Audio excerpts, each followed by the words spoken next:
Hola, ¿qué tal? ¿Cómo están? Espero que se encuentren muy bien. Vamos a dar comienzo a la clase número 7, actividad también autogestionada. Recordando el último encuentro que fue el pasado jueves, estuvimos hablando y terminamos el evento hablando de flujo de caja. Recordan que estuvimos mencionando la importancia del efectivo, que es, digamos, de vital importancia para la sustentabilidad y el día a día de la organización. Hablamos sobre, digamos, qué se entiende por flujo de caja. Estuvimos trabajando sobre los conceptos de preferencia por liquidez, es decir, al momento que tengo el dinero en la mano, qué decisiones voy a tomar y para dónde voy a dirigir ese dinero.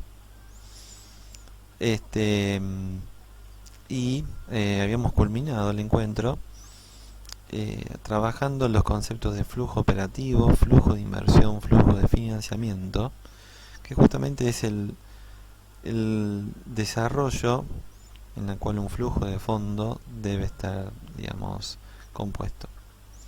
Flujo operativo hace relación a los flujos de efectivo directamente relacionados con la producción y venta de los bienes y servicios de la empresa. ¿Sí? Es lo más cercano a lo que es el flujo transaccional de la empresa. Los flujos de inversión tienen relación a lo que son los flujos de efectivo relacionados con la compra y venta de activos, es decir, algún equipo que ya no lo necesito más, lo tengo guardado en algún determinado espacio de la planta, en la cual de tenerlo estoqueado ocupando un espacio decido venderlo, entonces ese activo se termina convirtiendo en un ingreso, ¿sí? Y como también aquellas inversiones que se realizan y que generan, digamos, un costo de patrimonio, de incorporación de un activo, bueno, también están reflejados en el flujo de inversión. Y tenemos un tercer componente, que es el flujo de financiamiento, que son flujos de efectivo que se generan en las transacciones de financiamiento con deuda y capital. Incluyen contraer y reembolsar deudas, la entrada de efectivo por la venta de acciones y la salida de efectivo para pagar dividendos en efectivo, volver a comprar acciones. Entonces, para poder ir proyectando un flujo de fondo orientado a estos tres conceptos, para dar los primeros pequeños pasos y relacionarlo con la parte económica, uno de los documentos que van a tener a disposición como material de consulta, que tenemos un resumen de un documento que se llama Gestionar tu empresa, que lo vamos a estar juntado en la plataforma EVA. Pero aquí tenemos una manera también de empezar a abordar los flujos de fondos principalmente con los conceptos que estuvimos hablando de la parte económica, en la que estuvo principalmente desarrollando Andrés. Entonces, el famoso día a día, en qué se me va la plata, digamos, aquí les dejamos como una plantilla de referencia para poder visualizar por día, que tienen que ver con un mes, y en todo caso cada día podría ser un mes en el caso de las empresas, o cada columna podría ser una semana. Esto es un poco en función de la estructura y la disponibilidad de personal, disponibilidad de tiempo a la hora de ir registrando los datos. Aquí volvemos a lo que veníamos trabajando. Mientras más estructura tiene la empresa, reflejada en recursos humanos que pueden registrar para tomar el dato, para poder cargarlo al sistema y después poder analizarlo, es mucho más probable tener un flujo de fondo que sea cada vez más preciso con el pasar del tiempo. Y al ser más preciso, evidentemente voy a tener mayores probabilidades.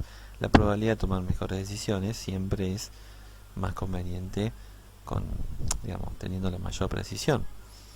Pero podemos empezar con simples ejercicios. Entonces, por un lado, es interesante registrar las ventas diarias, otro tipo de ingresos que pueden ser a diario, puede ser la venta del activo, que ese día se vendió algo, algún instrumento, algún producto que yo lo consideraba como scrap, como que nunca lo iba a vender y de repente se transformó en ingreso. en la cual por día puedo llegar a tener un total de ingresos. Tengo también el componente de costo variable, el componente de costos fijos, componente de costos fijos de administración, costos fijos comerciales, costos fijos financieros, ¿sí? Es una manera también de encarar el flujo de fondos, ¿sí? Volvemos a lo mismo, de ir de lo práctico a lo teórico. Esta plataforma es mucho más práctica, quizás hasta más simple de iniciar, y quizás la pregunta que yo me hago: ¿cuántos de ustedes en sus procesos administrativos tienen una plantilla, un sistema similar de estas características, ¿sí? De modo que pueden ir registrando día a día, por semana, por mes, cuáles son esos ingresos y cuáles son esos egresos que a la organización les va permitiendo ir identificando. Aquí, digamos, hay una realidad que ustedes van cargando datos, pero después, si el dato no se analiza, es como que no se termina de completar, digamos, el análisis financiero. Entonces, aquí nos encontramos con una posibilidad que vamos a observarla en una plantilla Excel, que también va a quedar, digamos, disponible para que ustedes la puedan revisar, la pueden tomar como referencia, y que en este flujo de caja, en este flujo de fondo, en este cash flow, tiene incorporado el concepto de flujo operativo, flujo de inversión y flujo financiero. Y aquí tengo como un pequeño tablero de referencia que obviamente toma todos los indicadores de cada uno de los niveles. Entonces es evidente que mes a mes tengo un dinero líquido al inicio, ¿sí? Como el primer día del mes lo tengo en caja, lo tengo en bancos, en efectivo, líquido. Hago un recuento de la suma de cobros por el tema de las entradas de efectivo, ¿sí? Que la entrada de efectivo ya vamos a ver, porque puede corresponder al nivel operativo, puede corresponder al nivel de flujo de inversión y también puede corresponder al nivel de flujos financieros. Tengo suma de pagos, que también los pagos corresponden a la sección operativa, a la sección de flujo de inversión y a la sección financiera. Y tengo un componente de flujo de caja neto, que simplemente es la diferencia entre la suma de cobro y suma de pagos. Al final de cada mes tengo un resultado final, que justamente ese resultado final termina siendo el valor de entrada del siguiente mes. En este escenario, si yo empiezo a analizar los niveles, ¿sí?, de flujo operativo, flujo de inversión, flujo financiero, en el componente operativo podrán observar cobros por ventas al contado, cobros por ventas a plazo, que justamente ahora nos vamos a ir deteniendo para entrar a cómo interpretar un balance, y en términos del periodo de maduración medio en el aspecto financiero. Esto es importante de ir registrándolo.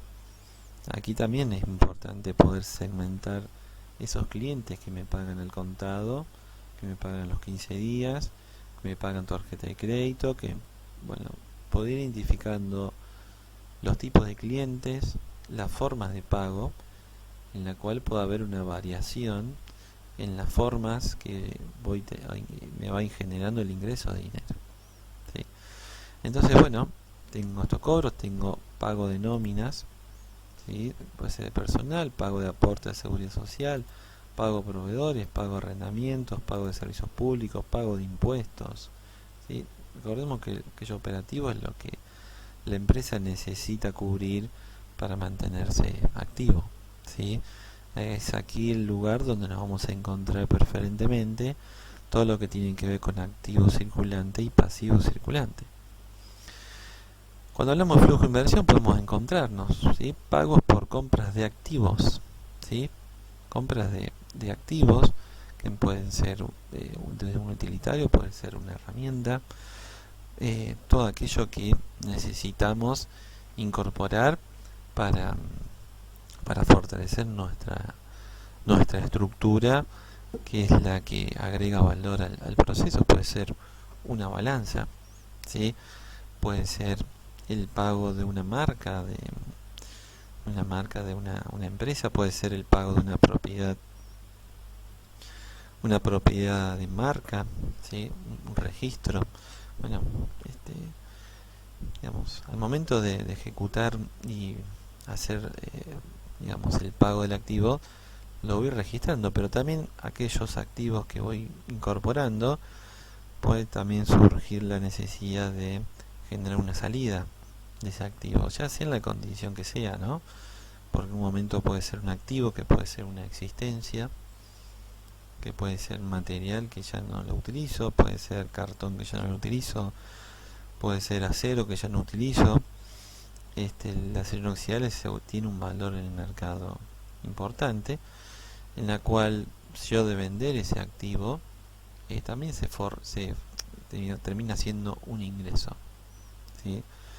Recordemos, nosotros en la parte de mejora continua, una de las herramientas de gestión que promovemos, digamos, como esencial, es la herramienta de 5S, y esta herramienta, digamos, nos permite en muchos casos liberar espacios internos dentro de los procesos, que ese espacio, digamos, termina siendo utilizado eh, para mejorar y agilizar todo el proceso. Quizás para una empresa de alimentos, separar las zonas sucias, limpias, intermedias, cumplir con las buenas prácticas de manufactura, sobre todo. Y en ese espacio de implementar las 5S, nos vamos encontrando con diferentes materiales, elementos, objetos que no son necesarios que estén en ese lugar, no son necesarios, no los vamos a necesitar en el corto ni en el mediano plazo. Podrían ser útiles esos elementos, pero no para una determinada situación de la empresa, en la cual, sin darnos cuenta, a veces tenemos inventariado una cantidad que quizás equivale a veces a 2 o 3 o 4 meses de la facturación nominal de la empresa. Entonces termina siendo, digamos, un ingreso por ventas de un activo, ¿sí? Que realmente termina siendo importante de poder registrarlo en algún lugar. Y ese activo puede ser, digamos, una máquina, ¿sí? Chatarra, digamos, elementos que a lo largo del tiempo se van a ir depreciando. Bueno, eso me da pie también para lo que es el aspecto de flujo financiero, que tiene que ver simplemente con el pago de intereses, pago de préstamos bancarios. Aquí cuando yo tomo un crédito, no solamente pagar el préstamo, sino reconocer cuánto de interés estamos pagando por cada como es finanza externa que estamos tomando. Entonces, ir reconociendo las tasas de interés en la cual la empresa se va endeudando termina siendo algo importante. El pago de dividendos, ¿sí? Para lo que son empresas que tienen socios, el pago de acciones, el cobro por interés, el cobro por préstamos bancarios, el cobro por dividendos también, ¿sí? Aquí aparece también en la parte de flujos financieros lo que hemos hablado de las preferencias por liquidez, y cuando hablamos del término de especulación. Al momento de especular, este ejercicio también nos permite pensar en qué momento es bueno poder especular, ¿sí? Y qué hacer uso de ese dinero al momento que lo obtengo para tomar decisiones en el ámbito de especulación que me permitan cubrirme de alguna situación adversa, alguna situación negativa en estos términos de estados financieros. Para ello, cualquier flujo de fondo podemos hacerlo diario, como el ejercicio, como en el ejemplo anterior, que era podemos hacerlo en el Excel y con estos niveles, ¿sí? Cualquiera de los dos enfoques que ya nos van a ayudar a tomar mejores decisiones. Siempre hay que generar, digamos, una expectativa visual, ¿sí? Entonces lo visual nos permite poder entender cómo es, eh, digamos, en términos dinámicos, cuál es el comportamiento de cada uno de estos indicadores que vamos presentando, ¿sí? Entonces aquí en esta gráfica ustedes van a estar observando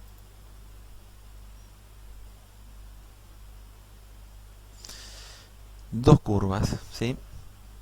La de color violeta corresponde al flujo de caja neto, que corresponde, ¿sí? A la diferencia entre los cobros y los pagos, es decir, entre la entrada y salida de efectivo. Y por otro lado, es la línea de color celeste, termina siendo el dinero líquido al final de cada mes, de cada ejercicio mensual. Es decir, obtengo una diferencia entre la entrada y la salida, y el siguiente paso, evidentemente, es el dinero que me queda al final de caja, que sería el dinero que inicio el mes siguiente. Entonces, aquí, digamos, ya podemos entender algunas cuestiones. Por ejemplo, si yo me observo el dinero líquido al final de caja, que es la curva celeste, observo un incremento importante en el primer periodo que va entre el mes 1 y el mes 4. Puedo detectar otro periodo del mes 4 hasta el mes 12 en el cual se mantiene en términos regulares, porque el máximo termina siendo de 3.229 y el mínimo termina siendo en términos negativos, ¿sí? Y el primer periodo termina siendo muy diferente con respecto al segundo periodo. O sea, acá tengo un periodo que tiene este comportamiento y aquí tengo un periodo que tiene otro comportamiento, ¿sí? Ya eso es importante porque puede depender de la estación o de alguna época en particular que me genera más ingresos en diferentes épocas. Y también tiene que ver a veces con el tipo de producto que estoy comercializando. Entonces, bueno, esto es importante porque cada producto puede llegar a tener alguna curva representativa que te marque algunos patrones y que te permite ir sectorizando y segmentando tu flujo de fondos. Y lo que puedo llegar a obtener, ¿sí? Y aquí es muy evidente, el dinero líquido al final de caja. Esto significa que quiero llegar al fin de mes con dinero en la caja, porque no tener dinero en la caja al final de mes implica que el mes siguiente, ¿qué voy a tener? Un desequilibrio financiero, ¿sí? No voy a poder cubrir esas deudas a corto plazo. Entonces, bueno, yo tengo la otra curva, que es el flujo de caja neto, que es la diferencia entre los cobros y pagos, ¿sí? Entonces, bueno, evidentemente, desde el mes 1 al mes número 4, ¿sí? Cae en términos negativos, en el sentido que si es negativo significa que los egresos fueron superiores a los ingresos en un volumen importante y considerable. Sí, que eso, digamos, también es un punto de análisis, porque entre el mes 3 y el mes 4 se generó esa tendencia negativa que obviamente arrastra casi en la misma pendiente el dinero líquido al final de la caja, ¿sí? Entonces, bueno, estos son puntos que me ayudan a poder visualizar qué es lo que puede estar ocurriendo en ese mes en particular, para poder proyectar quizás el año próximo. Si esto fuese la curva del año 2020, el año próximo 2021, quizás debería empezar a prever que puede surgir una caída del mes 3 al mes 4 muy contundente. Quizás esta curva termina siendo familiar con la situación de la pandemia. Quizás coincide con que sea el mes de marzo, un mes de cuarentena absoluta, un mes donde las persianas del negocio estuvieron cerradas, donde los egresos superaron los ingresos, y eso nos generó un desequilibrio financiero el mes de mayo, ¿sí? Que inevitablemente tuvimos que buscar financiamiento externo. Es un poco lo que hemos hablado el mes pasado. Y aquí, bueno, yo empiezo, ¿no?, a entender cómo es el comportamiento de la curva. Pues yo puedo interpretar que la diferencia o el espacio que hay entre la curva celeste y la curva violeta es una superficie que mientras esa curva esté por encima, significa, y esté en términos positivos, significa que tengo dinero líquido como para afrontar los gastos, ¿sí? Obviamente, por debajo de la línea de cero ya estamos, digamos, en condición negativa, y que después, durante el seguimiento de los meses, bueno, la curva de dinero líquido y flujo de caja neto como que están mucho más cercas, ¿sí? Y la celeste está por debajo de la violeta, o sea que también es un indicador de que estamos en una situación de desequilibrio financiero, que yo después lo puedo corroborar, ¿sí? De que el flujo de neto al final del año termina siendo de 5.600 pesos, ¿sí? Evidentemente que ese año no fue, si hacemos rápidamente un ejercicio conceptual de decir, bueno, un estado de resultado, no fue bueno, no fue negativo, tuvo una pérdida de 5.600 pesos, ¿sí? Bueno, entonces ese valor, digamos, digamos estos 5.600 pesos, ¿en qué parte del año se perdieron? ¿Cuál fue el mes que digamos generó el mayor aporte, la mayor contribución a esta pérdida, ¿sí? Entonces, bueno, aquí nos encontramos con algunas observaciones puntuales. Imaginemos, ¿no?, que esta curva celeste, que es el dinero líquido al final de la caja, es con el dinero que yo me encuentro. Supongamos que estos primeros 3 meses, 1, 2 y 3, podemos evidenciar en este gráfico que fueron meses positivos, ¿cierto? Fueron meses en los cuales el resultado del ejercicio, por lo menos acá lo podemos ver, 10.000, 13.000, 12.000, con respecto a los 1.600, que hubo una diferencia importante, me generó, digamos, una expectativa positiva. Algo ocurrió al siguiente mes que yo lo puedo llegar a ir descubriendo, puedo identificarlo, a ver qué es lo que me generó. Voy a encontrar que en este mes, en el mes 4, obviamente hubo un pago de 15.000 pesos al proveedor, que eso me arrastró, ¿sí?, esa pendiente negativa, ¿sí? Aquí ya me permite hacer ese pequeño análisis. Sobre esa causa especial, que es el pago del proveedor, tenemos que empezar a analizar. Siempre que existe, digamos, aquí podemos encontrar este periodo, que es un periodo regular, en el sentido que los máximos y mínimos, o el rango, está, digamos, estable con respecto al primer periodo. Y siempre los procesos inestables nos dan la posibilidad de entender el porqué de los picos mínimos y el porqué de los picos máximos, a qué se deben. Hemos encontrado aquí que fue el pago de un proveedor. La pregunta que nos hacemos es, ¿a ese proveedor no le podemos pagar de otra forma? ¿Sí? Pagándole de manera adelantada, pagándole en cuotas más adelante. ¿Cuál fue el motivo de las negociaciones con ese proveedor? ¿Por qué lo seleccionamos de esa manera? ¿Sí? Ese proveedor es el más barato, pero quiere pago al contado. Tengo otro proveedor que es más caro, pero acepta pagos diferenciados, o en tres momentos diferentes. Bueno, hay diferentes situaciones que las podemos llegar a plantear en un flujo de fondos, que podemos llegar a evitar los picos, ¿sí? Los picos no son buenos porque en este mes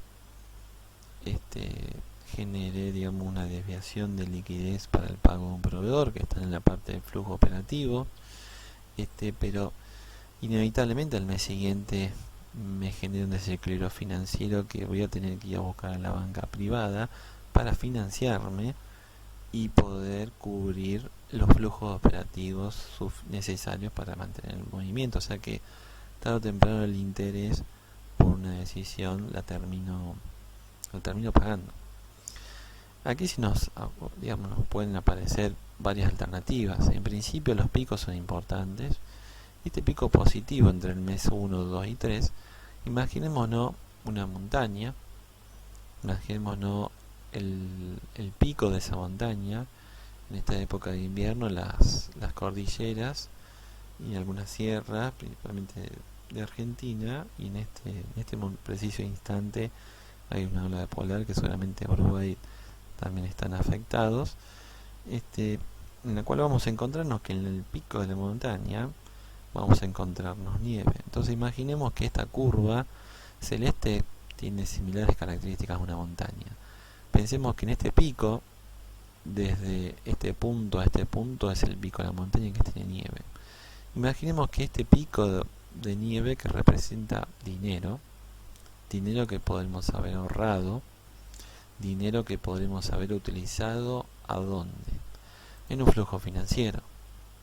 ¿En qué sentido? Quizás es dinero que yo sé por mi proyección de fondo de flujo, yo sé más o menos cuántos clientes voy a tener en los próximos meses. ¿Sí? Analizando ese contexto que yo tengo que pensar cómo va a ser en el próximo tiempo, cómo nos enfrentamos en el mercado en el cual vamos a competir con otras empresas. Cuál es la situación económica o la política económica que el país va a promover en los próximos meses o en el próximo año. ¿Qué datos históricos yo tengo con respecto a ese flujo de fondos proyectado? Es decir, puedo llegar a proyectar que puede ocurrir los próximos meses. Sobre eso, puedo empezar a especular de que si tomo una determinada cantidad de dinero, la coloco en el banco a un formato de plazo fijo, o ese dinero lo invierto en acciones en una empresa, o ese dinero lo utilizo para que ese dinero se transforme en más dinero, de modo tal que en el periodo en el cual yo tengo una bajante importante pueda hacer uso de ese especulamiento de dinero para cubrir esa deficiencia o ese desequilibrio financiero en este periodo, por ejemplo, ¿tá? O en el periodo del mes 11. ¿Se entiende? Entonces, el costo financiero sabemos que lo vamos a tener que cubrir tarde o temprano, ¿sí? Porque, digamos, si este es mi comportamiento, estas son mis curvas, y históricamente ese comportamiento se viene repitiendo por una cuestión de estacionalidad, por una cuestión de que el producto en esa época se vende más, porque está relacionado al turismo, por alguna variable que hace del contexto. Bueno, frente a situaciones de bajos ingresos, prever cierto grado de especulamiento que me da como una capacidad de ahorro, una capacidad de decisión en el aspecto de preferencias por liquidez que nos ayuda, digamos, a tomar, creo, digamos, mejores decisiones, ¿sí? Entonces, obviamente tengo un sentido de precaución, que es congelar el dinero con el fin de usarlo para pagar unos días una obligación financiera importante, que puede ser el pago de un proveedor, ¿tá? Pero tengo la posibilidad de especular, tomar un dinero cuando tengo ingresos interesantes, ingresos extraordinarios. Extraordinario significa fuera de lo nominal, fuera de lo normal. Entonces son esos momentos que a mí me permite tomar una decisión en el sentido de especular para dar respuesta en situaciones financieras adversas. Quizás no me va a permitir dejar de ir a la banca privada para financiarme externamente, pero quizás el nivel de estrés que te va a generar esa situación va a ser mucho menor, porque quizás vas a estar más cerca de generar un estado de equilibrio financiero positivo, o sea que la curva celeste esté por encima de la curva violeta, por definirlo de esa manera, ¿tá?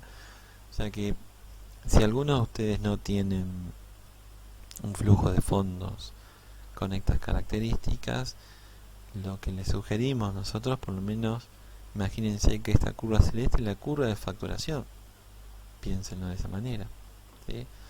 Entonces, ya observar los periodos de facturación de todos los productos o familias de productos ya las va a ir permitiendo después relacionar con la cantidad de egresos o con la curva de costo variable, digamos, ya podemos empezar a ejercitar con esta planilla que es flujo de fondos también, pero con un carácter este, más económico, que detecta los ingresos, que es la facturación, ventas, los costos variables que ustedes tienen identificados, seguramente cuánto de materia prima utilizan, llegan a tener identificado cuánto de insumos por mes pagan, cuánto de gas natural, cuánto de energía eléctrica, por mencionar los principales servicios, algunos costos fijos que seguramente agua, alquiler, cargas sociales, algunos de estos ya pueden entender, proyectamos y graficamos. Al graficar ya voy a hacer esta interpretación, inevitablemente es tratar de llevarlos a este concepto, ¿sí? De ese dinero que van a disponer al inicio del mes, al final del mes, haciendo la diferencia entre ingresos y egresos. Bueno, pensar cuánto de eso es interés transaccional, cuánto de eso es precaución y cuánto de eso es especulación, ¿sí? Algunos términos para poder entender la importancia del flujo de fondo. Cuando solamente ustedes arrancaron, iniciaron un trabajo de una inversión, con la mínima inversión posible, arrancaron su emprendimiento. A medida que fue creciendo ese emprendimiento, fueron fortaleciéndose en la parte de flujos operativos, porque empiezan a incorporar empleados, porque empiezan a tener aportes sociales, el pago a proveedores, el pago de alquiler de una máquina, el pago de impuestos, servicios. O sea, como que el flujo operativo empieza a traccionar, empieza a orientarse a la productividad, empiezan a organizarse con los mismos activos de siempre, digamos, con la misma máquina que incorporaron y con pequeños nuevos activos que fueron desarrollando. Pero llega un momento que por ahí la micro quiere pasar a ser pequeña empresa, que necesita una inversión particular, que necesita crecer, que necesita mejorar su calidad de proceso, que necesita agregar calidad de proceso para mantener la calidad del producto. Entonces, a medida que van visualizando oportunidades de inversión, es cuando empiezan a pasar o presentan la necesidad de ser micro a pequeña. Cuando dan esos pequeños pasos de micro a pequeña, ese pequeño paso a veces termina siendo un gran paso, porque empiezan a hablar en términos de flujo de inversión y empieza a entenderse el concepto de flujos financieros. Ya la palabra interés es importante, ya ir al banco o ver qué créditos hay en la banca privada, esto es importante. Ya termina siendo en algún punto tentador a ver qué socio puedo sumar a la empresa para generar, digamos, liquidez, inversiones. Puedo tener algún socio, bueno, cobro por intereses, puedo participar en el mercado, puedo generar, digamos, con el dinero, con ganancias más dinero, como recién le decía, el tema de la especulación. Bueno, digamos, aquí también el flujo financiero no está aquí, pero aquí se pone la depreciación del equipo. Entonces, mientras más grande va siendo la empresa, estos dos conceptos, flujo de inversión, flujo financiero, van tomando cada vez más importancia. Porque quizás las nóminas de personas son las mismas, digamos, el circuito de pago por proveedor es el mismo, pero la inversión ya realizada, digamos, supera a la que se realizó hace años anteriores. Se incorpora un nuevo equipo, un equipo que quizás hay que pagarlo con un crédito que se pagó y que tiene una determinada tasa de interés. De no pagar este crédito ya se saca del circuito financiero. Existe, digamos, una relación importante entre que es el activo circulante y el pasivo circulante, ¿sí? Ese fondo de maniobra empieza también a ser cada vez más ajustado. Entonces, bueno, hay un montón de decisiones que van haciendo de importante este concepto de inversión y financiero. Las empresas que van haciendo inversiones, por cada compra de activo, ese activo tiene una amortización específica en una cantidad de años, que puede ser 5, 10, 20 años, depende del activo que voy a incorporar. Pueden ser 2 años, en la cual por cada ese periodo tengo que renovarlo al equipo, tengo que volver a comprarlo. Para eso ahí aparece, este costo de depreciación del equipo, este costo de amortización del equipo, que al momento de comercializar cualquiera de los productos debería estar identificado en el costo del producto, ¿sí? O sea, en algún punto tiene que estar reflejado, y no estar reflejado significa que de aquí a 5 años voy a tener que requerir al mercado financiero para volver a renovar mi equipo. Entonces, bueno, en esa condición, si yo no tuve en cuenta la amortización, la depreciación, que más adelante en el próximo video grabado vamos a hablar bien del capítulo de depreciación, toma mucha importancia esos valores, ¿sí? Es aquí donde uno puede llegar a relacionar, ¿cierto? Fijémonos. Fíjense, flujo operativo, aquí el resultado de esta columna son 6.200 pesos, con respecto a 300, con respecto a 153. ¿Sí? Olvidémonos si es positivo o negativo, veámoslo en términos absolutos. ¿Cuánto representa el flujo operativo con respecto al flujo de inversión? ¿Sí? Y esto, cuando más grande se hace la empresa, este valor está tomando cada vez más presencia sobre el porcentaje total de distribución, ¿sí? Entre los suma de cobros y suma de pagos. Entonces, mientras más grande este valor, menos es el flujo de caja neta que me va a quedar analizándola mensualmente, semanalmente, anualmente. Entonces, este valor ya me limita, digamos, cuál es mi capacidad, mi fondo de maniobra en adelante, ¿sí? Entonces, bueno, estas relaciones de ingreso, de dinero líquido con respecto a flujo operativo, con respecto a flujo de inversión, flujo financiero, relación flujo operativo, flujo de inversión, flujo financiero, son indicadores que nos pueden ayudar a conocer cuál es el comportamiento o estatus financiero de la empresa sin ni siquiera llegar al concepto de balance. Ya es una ayuda visual saber o entender cuál es el ritmo de trabajo. Quizás la pregunta que más nos hacen, bueno, ¿y qué porcentualmente? Está bien que mi flujo operativo represente un 60% del dinero líquido al final de la caja, ¿sí? Bueno, nosotros no es que tengamos, digamos, qué indicador está bien, qué indicador está mal. Nosotros pensamos que cada empresa con sus recursos tiene que conocer cuál es el indicador de referencia que la empresa tiene que ir generando, logrando, desarrollando y colocándose ciertas expectativas, que al fin y al cabo esas expectativas se traducen en márgenes de rentabilidad, márgenes de utilidad. Hay periodos en la cual que el flujo operativo represente el 80% está bien, y hay otros periodos que el flujo operativo represente el 60% está bien. Entonces tenemos que ir entendiendo también esos periodos, esos comportamientos que la empresa tiene frente a los clientes que va desarrollando. Fíjense el periodo mes 5, ¿sí? Que empieza a hacer otro comportamiento. Si hacemos la relación entre flujo operativo y flujo de inversión, el valor absoluto es muy diferente, muy dispar entre estos 6.200 y 300, entre los 3.200 y 300, ¿sí?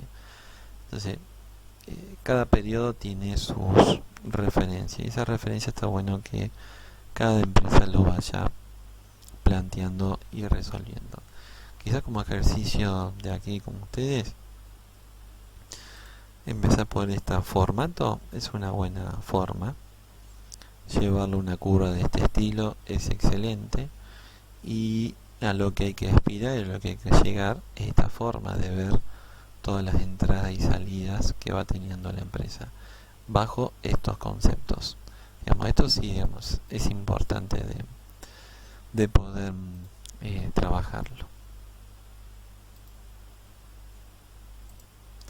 Bueno, para hoy, digamos, también hacerles una introducción a lo que es balance, que igualmente en la clase de hoy jueves vamos también a trabajarlo, revisarlo, pero vamos a aprovechar este video para hacer una introducción sobre este concepto de balance, que es importante frente a lo que hemos digamos, trabajado en la clase anterior sobre lo que es un activo y lo que es un pasivo.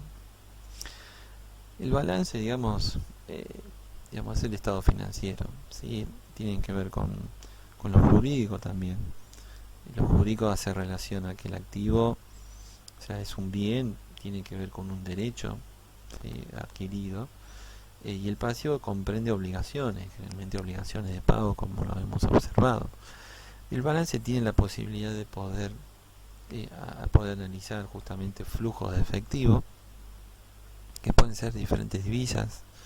Quizás algunos de sus productos están asociados a un valor referencial a nivel mundial, o simplemente a un nivel local, o existe algún componente dentro de su estructura de costos variables, los costos fijos, que está relacionada a una divisa internacional. Por ejemplo, digamos, aquí en Argentina en un momento el costo energético estaba como dolarizado, es decir que, digamos, era precio dólar. Después la tarifa se paga en pesos, pero cualquier devaluación genera una inflación en términos de la devaluación. Entonces, bueno, eso, digamos, también nos sirve en un flujo de efectivo poder proyectar esas situaciones que digamos, nos pueden generar un desequilibrio financiero, ¿sí? Bueno, estos flujos de fondo, estos balances, nos van determinando cuál es el riesgo que va teniendo la empresa, ¿sí? Y ese riesgo simplemente se está identificado como aquel propietario, dueño, que en general es aquel y son ustedes, en la cual, digamos, toman decisiones siempre para seguir creciendo, para seguir mejorando, para seguir estando presente, para satisfacer necesidades, digamos, al mercado. Entonces, al momento de tomar una decisión siempre está la condición de riesgo, ¿no? Entonces el balance nos tiene que ayudar a ver qué tan riesgoso es tomar una decisión, ¿sí? Entonces el balance no tiene que ser tampoco una mirada negativa, pesimista sobre las cosas. Tiene que ser una mirada realista, acertada sobre la forma de ver y conocer cuáles son los procesos que la empresa se está enfrentando, ¿sí? Entonces, bueno, en esto es necesario conocer qué tipo de transacciones se van realizando, tanto ingresos y egresos a lo largo del tiempo. Es una manera de ir analizando a la empresa. Tiene este componente crucial, particular, que son los activos y pasivos. Y en ese sentido, digamos, lo vamos revisando, repasando un poco. Los activos, digamos, se entiende como activo corriente, activo no corriente, que es activo circulante, activo fijo. Los pasivos exigible a corto plazo, exigibles a largo plazo, no exigible. Los no exigibles, recordemos que son los fondos propios, los fondos de los propietarios de la empresa. Bueno, la pregunta que nos surge de esto es que los activos tienen que ver con la estructura de inversión y lo pasivo tiene que ver con la estructura de financiamiento, ¿sí? Y aquí fíjense que está netamente relacionada la estructura de inversión, la estructura de financiamiento, ¿con qué? Con el flujo de inversión y el flujo financiero, ¿sí? Fíjense que ya te marca dos, digamos, particulares muy importantes, ¿sí? Inversión y financiera. Obviamente que en la presentación de activo corriente, los activos corrientes donde están más representativos en los flujos operativos, ¿sí? Bueno, de ahí de a poco vamos a ir uniendo cada uno de los puntos. Ahora, pensando en realizar un balance, hay que pensar en una estructura de balance, ¿sí? Entonces, bueno, siempre hay una determinada, digamos, criterios que nos permiten pensar cómo tenemos que estructurar un balance. Digamos, quizás en internet podemos encontrar muchas. Una de las que nosotros promocionamos y entendemos que termina siendo práctico, digamos, según el criterio que uno lo puede abordar, es: el activo se ordena de menor a mayor liquidez, es decir, aquello que tiene menor o mayor facilidad de convertirse en dinero. Es decir, ¿qué es lo que más fácil se puede convertir en dinero? Un activo circulante, como es producto que está estoqueado a punto de venderse, o un activo no circulante, que puede ser como un terreno que la empresa adquirió, ¿sí? Que lo tiene ahí como posible expansión de la empresa. Entonces, bueno, es mayor liquidez, mayor facilidad de convertirse en dinero, evidentemente es el activo circulante, ¿sí? Mientras que el activo no circulante de un terreno, digamos, tiene menor facilidad de convertirse en dinero. Digamos, no es que sea una empresa productora, manufacturera, digamos, la velocidad de ese activo en convertirse en dinero va a ser mucho más rápido sobre el producto, la existencia, los inventarios, que el terreno. Si la empresa si la empresa se dedica a vender terrenos, bueno, esa es otra cosa. Entonces, bueno, ese es un criterio que es importante ver cómo ir armando eh, los balances, ¿sí? También, digamos, uno puede ponerlo al revés o desordenado si quiere, pero después te lleva todo a ordenarlo, ¿sí? De tener como criterios de identificación. Y en el pasivo pasa algo similar, ¿sí? Que tiene que ver, el pasivo se ordena de menor a mayor exigibilidad, quiere decir de menor a mayor plazo de vencimiento. Es decir, yo puedo ordenarlo de qué manera. ¿Qué es lo de menor plazo de vencimiento que tengo en mis pasivos? ¿Sí? Bueno, quizás lo más urgente que, que tengo como pasivo es el pago a proveedores. O sea, son fechas de vencimientos que son mensuales, son quincenales, como cada 2 meses quizás. ¿Sí? Después tengo plazos de vencimiento que son más a largo plazo, que son los créditos que yo tomé en una empresa, que lleva una tasa de un determinado porcentaje, un crédito de 4 o 5 años por pagar. Entonces, bueno, ese es otro tipo de exigibilidad. Y después también tengo, digamos, el tema del patrimonio neto, que, digamos, es el de la menor plaza de vencimiento, que si estamos hablando en el sentido de como cuando la empresa ya tiene que cerrar las persianas y ahí hacer la distribución de, de esos activos para cubrir ese pasivo. Bueno, entonces ese también le puedo dar un orden, ¿tá? Para poder ordenar el balance, ¿sí? En este sentido, aquí nos cruzamos con un punto importante que lo habíamos tocado recién en el flujo de fondo, ¿sí?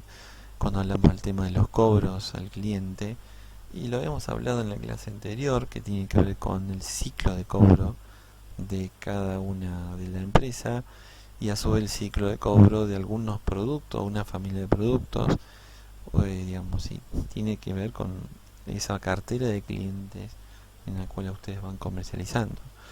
Yo recuerdo una fábrica de aberturas de aluminio que en su época de esplendor, que fue en el año 2014, 2015, había tomado tanto volumen de trabajo y había ganado una licitación para participar en digamos, la preparación de, digamos, aberturas de aluminio. También tenía una carpintería, una licitación para un edificio de poder amoblarlo, la cual representaba un volumen de facturación extraordinariamente extraordinario con respecto a la media de su facturación normal, en la cual eso le implicaba, ¿sí?, adquirir un costo fijo, una estructura mucho más importante a la que tenía, estructura fija que no es solamente un alquiler de un nuevo espacio de trabajo, sino también la compra de activos, o sea, el flujo de inversión y flujo financiero empezó a tomar cada vez más importancia. Pero mientras más grande es tu cliente, las condiciones de pago también empiezan a ser distintas, diferentes. Mientras que las condiciones de pago de aquel pequeño cliente no varían mucho, en el sentido de que el cliente te sigue reconociendo como un producto de calidad, como un producto de referencia, y viene y te paga el contado, que quizás en términos nominales es muy, digamos, muy diferente a lo que representa ese gran cliente, pero a veces el pequeño cliente te permite avanzar y cubrir parte del pasivo circulante, ¿sí?, en gran parte.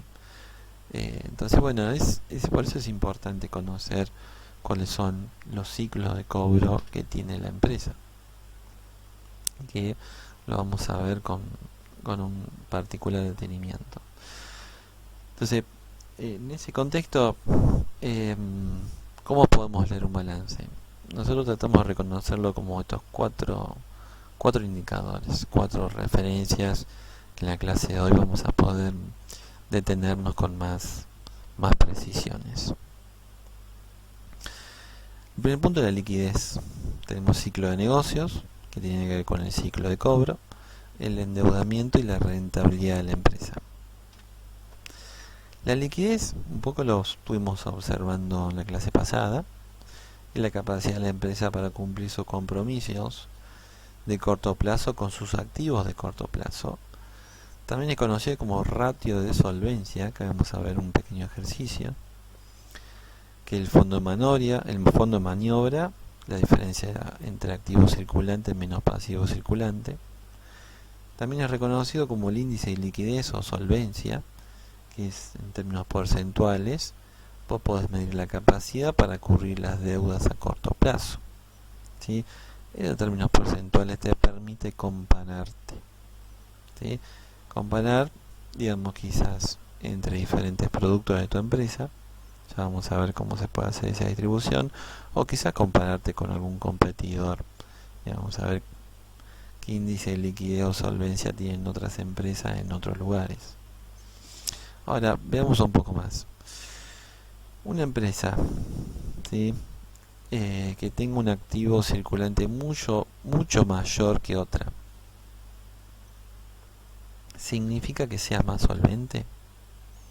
¿Sí? Es decir, si yo tengo un activo circulante mucho mayor que otra, ¿significa que sea más solvente? ¿Sí? ¿Significa que mi activo circulante, como está en este ejercicio, es superior a mi pasivo circulante? ¿Yo tengo solvencia? ¿Sí? ¿Significa que tengo liquidez?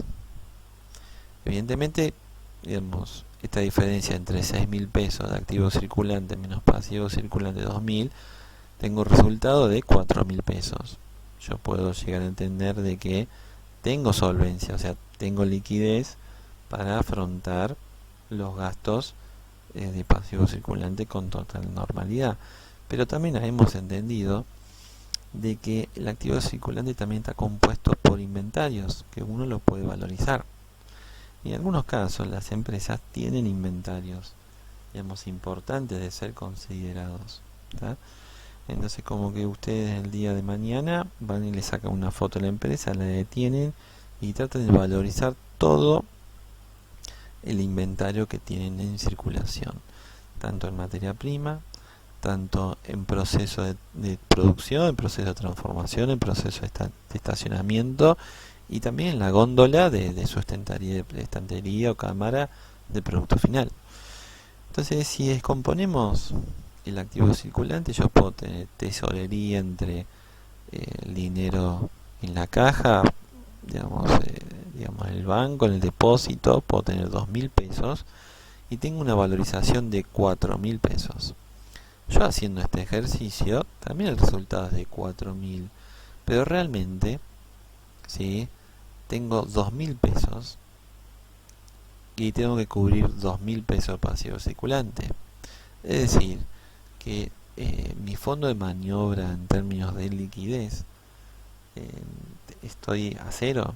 O sea, no es una relación de que si mi activo circulante es superior a mi pasivo circulante, eso ya me da como solvencia liquidez. No necesariamente, por eso es importante valorizar los inventarios. En este caso, queda claro que no, ¿sí?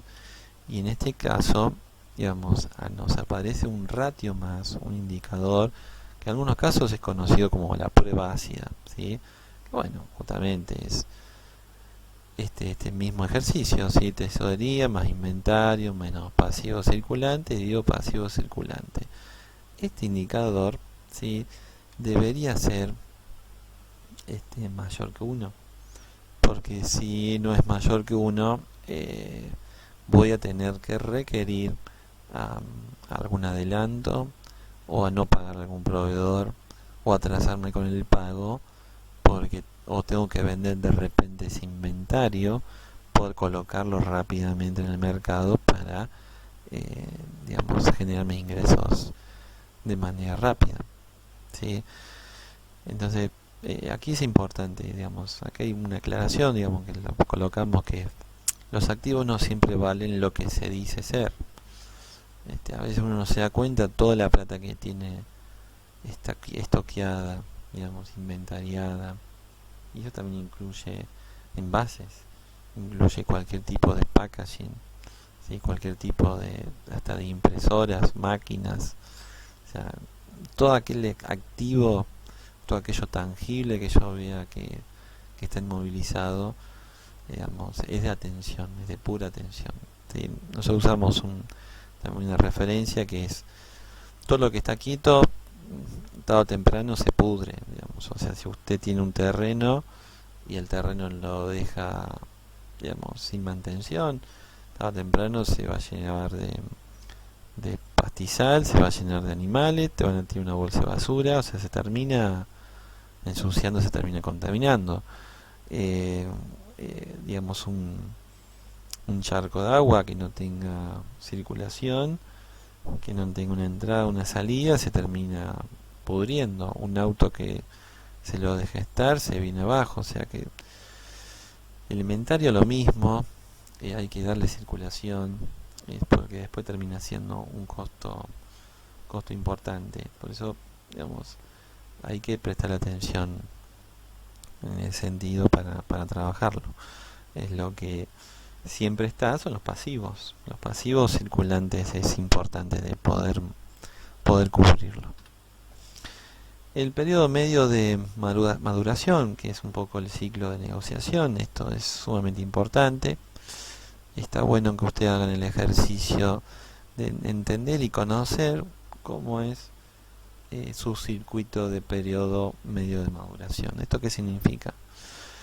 Desde el momento en el cual compran la materia prima, transcurre un tiempo en el cual el proveedor les permite a ustedes realizar el pago. Realizan el pago, ¿sí? Durante el momento que ingresa la materia prima al proceso, hay un proceso de almacenamiento, puede ser fabricación, ventas y después un cobro. Existe un tiempo que ha transcurrido en este periodo, ¿sí?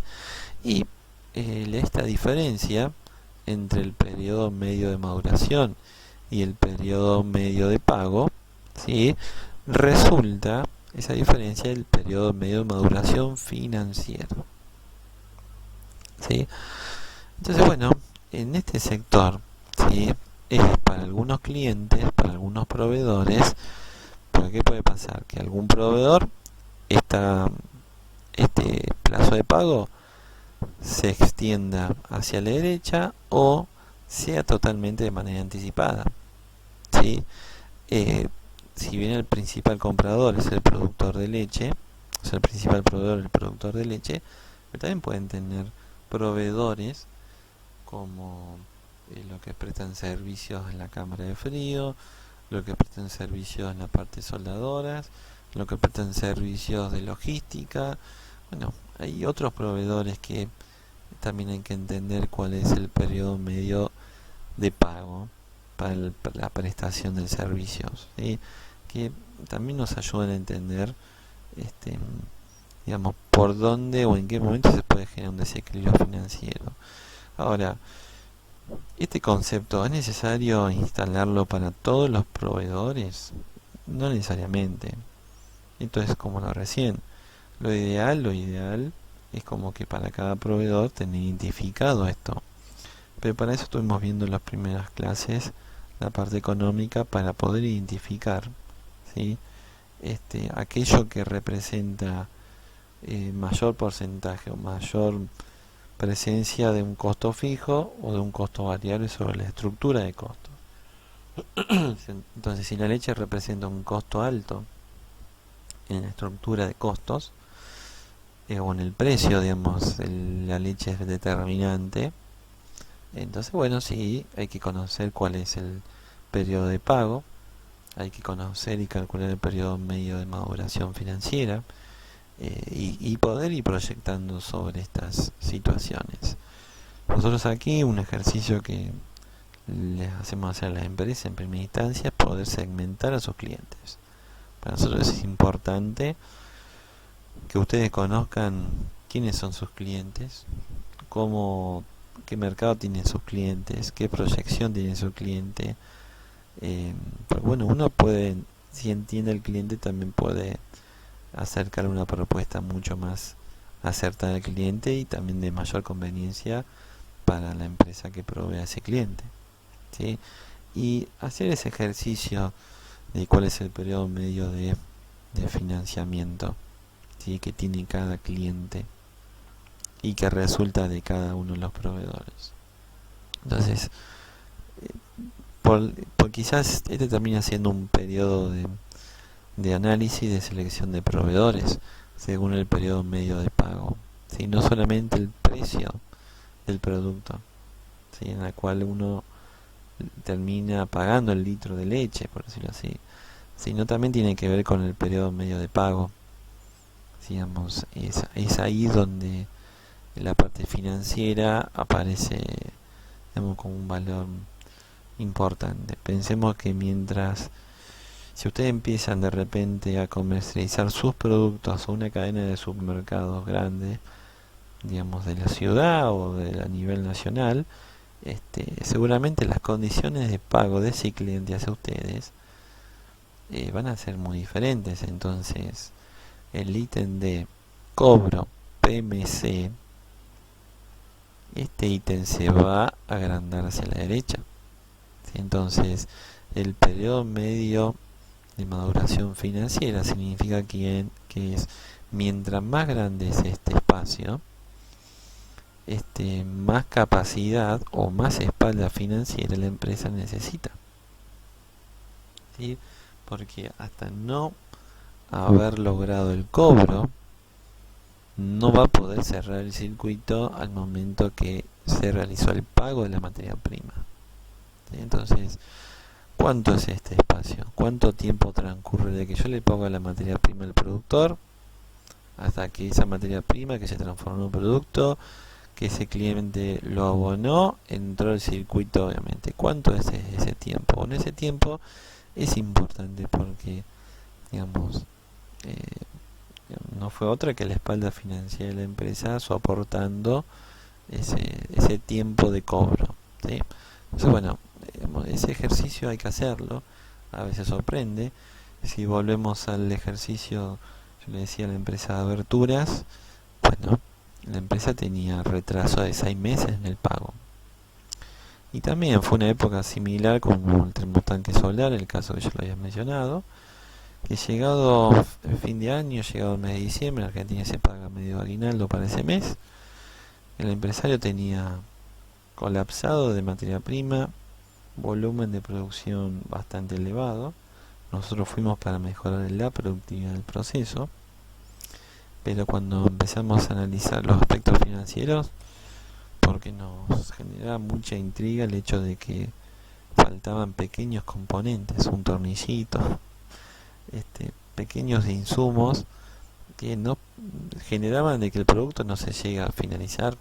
Entonces eso nos llevó a analizar los componentes, los materiales, los insumos necesarios, ver cómo cobraban, cómo compraban, cómo gestionaban sus pagos los clientes, cómo gestionan los pagos los proveedores, y ahí nos encontramos con diferentes periodos medios de maduración financieros, que fue muy simple poder identificar que los pequeños clientes que representaban un volumen de facturación bajo con respecto al gran cliente eran los que cubrían el gran pasivo circulante.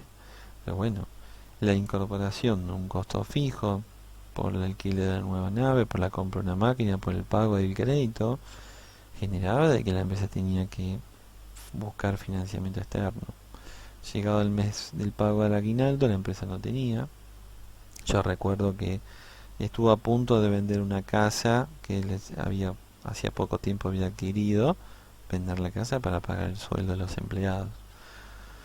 Raro, digamos, difícil de poder entender porque se toman esas decisiones, pero al momento de poder ver estos indicadores, ya, digamos, se toman decisiones un poco más ajustadas, y tratando de hacer énfasis sobre el periodo de cobro. Entonces, termina siendo siempre importante analizarlo.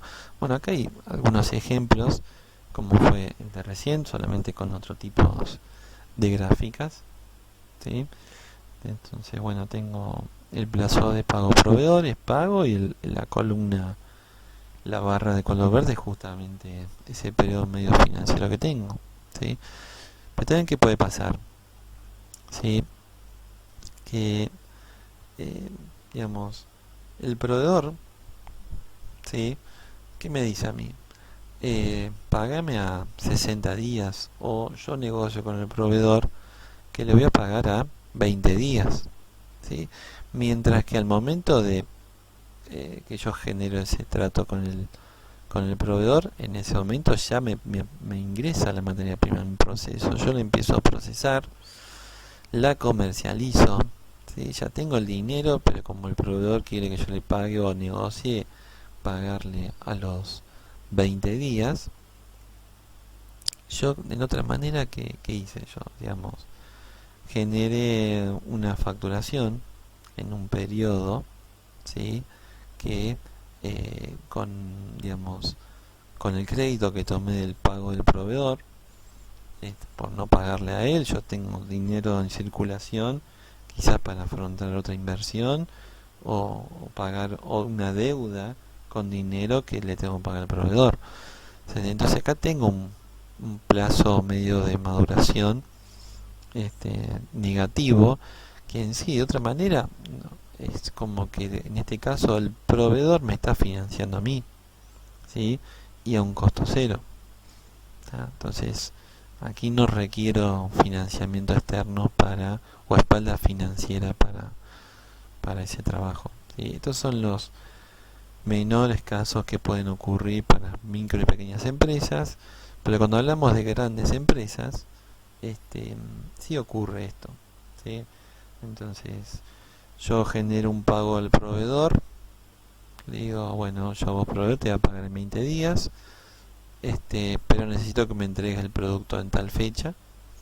La PYME entrega el producto en tal fecha, pero después, bueno, como la mediana o gran empresa tiene sus circuitos financieros que aparentemente son burocráticos o siempre falta un papel, no, digamos, no hacen más que justamente lograr el beneficio de lograr un periodo de maduración negativo, que en otras palabras es con el dinero del proveedor ellos sacaron un beneficio financiero, que es con ese crédito que a tasa cero que la empresa proveedora le está dando a esa empresa de cliente.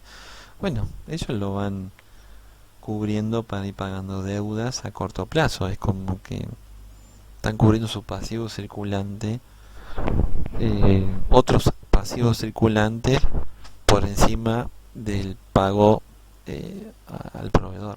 ¿Se entiende?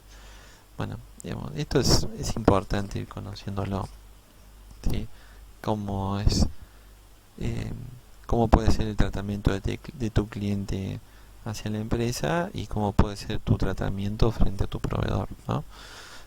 Y también es necesario entenderlo de que si viene una empresa grande a, a requerir sus productos o servicios, también tenemos que entender de que esto es así. Digamos, este sistema suele ser de esta manera. Entonces, tomar la decisión, sepamos que vamos a tener una desviación financiera, que para el cliente este es el tablero y para nosotros es este.